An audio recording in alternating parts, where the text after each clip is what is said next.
All right, today we're talking about one of the most recognizable figures in modern history, Mahatma Gandhi.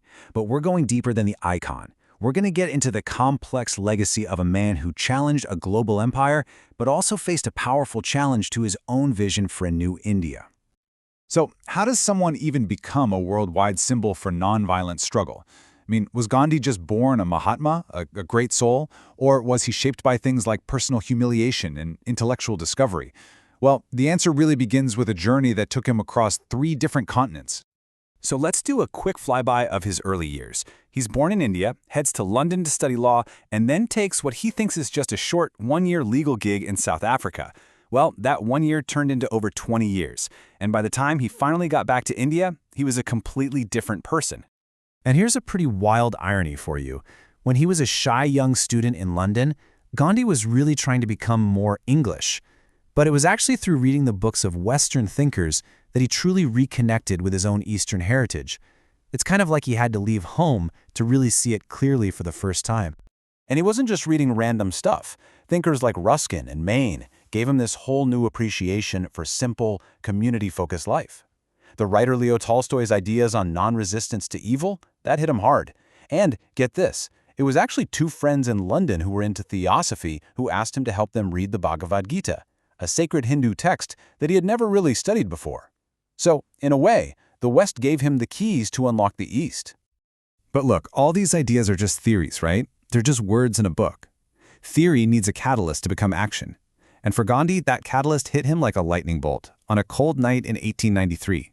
He had a first-class ticket, but he was thrown off a train in South Africa just because he was Indian. That single moment of racism changed everything.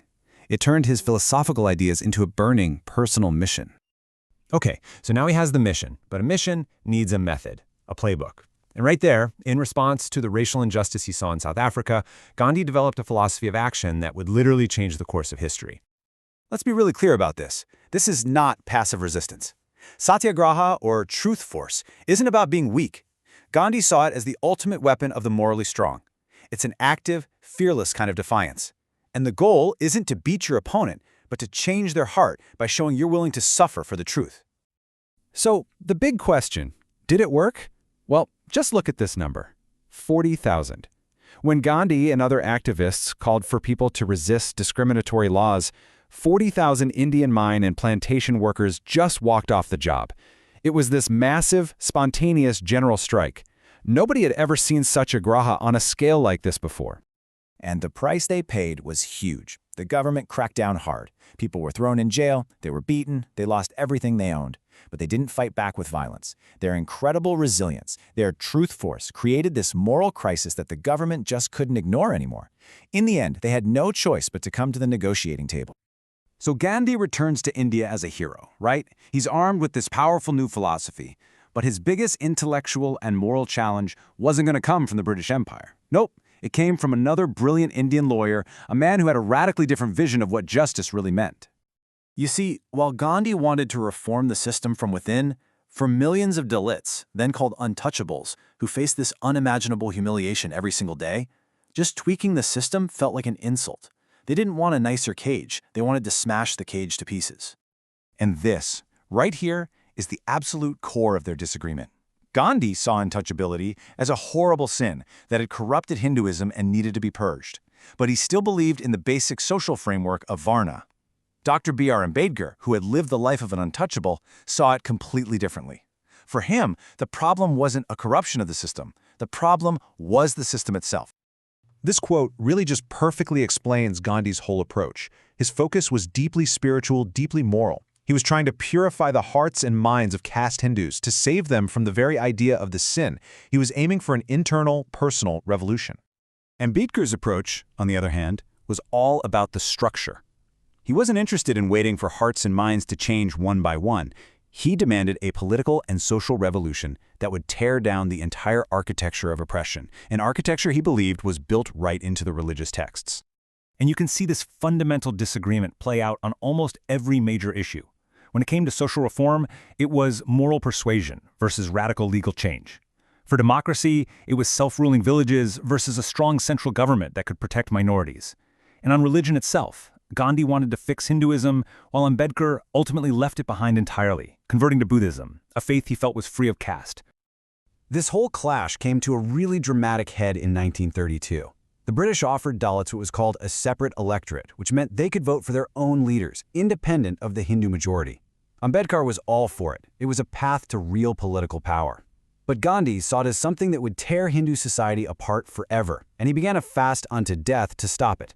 The pressure on Ambedkar was immense. He was forced to give up the separate electorates in a compromise called the Pune Pact, which created a system of reserved seats instead.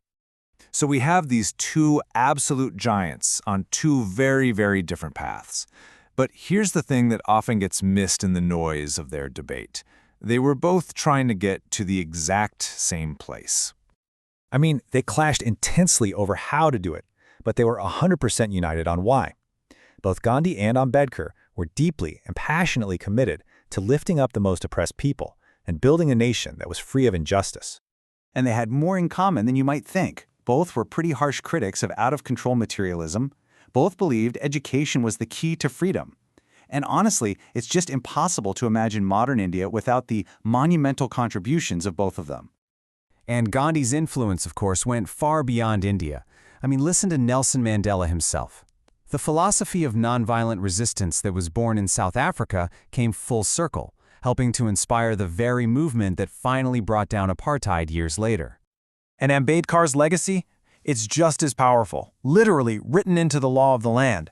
He was the chief architect of India's constitution, and he built a framework designed to legally protect every single citizen, a firewall against the ancient injustices he fought his whole life. And this is exactly why this debate is still so alive today. Ambedkar's demand for systemic change is the fuel for anti-discrimination and Dalit rights movements. And at the same time, Gandhi's playbook for nonviolence is still the guide for peaceful protests all over the world. Both legacies are very much active. You know, we've really only been able to scratch the surface here.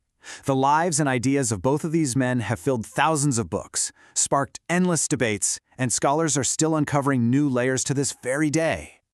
Which really brings us back to that central question, a question that's just as urgent today as it was in the 1930s. When you're facing a system of deep-rooted injustice, what's the right move? Do you try to reform it from the inside to change its heart, or is real justice only possible if you dismantle that system completely? It's a question worth thinking about.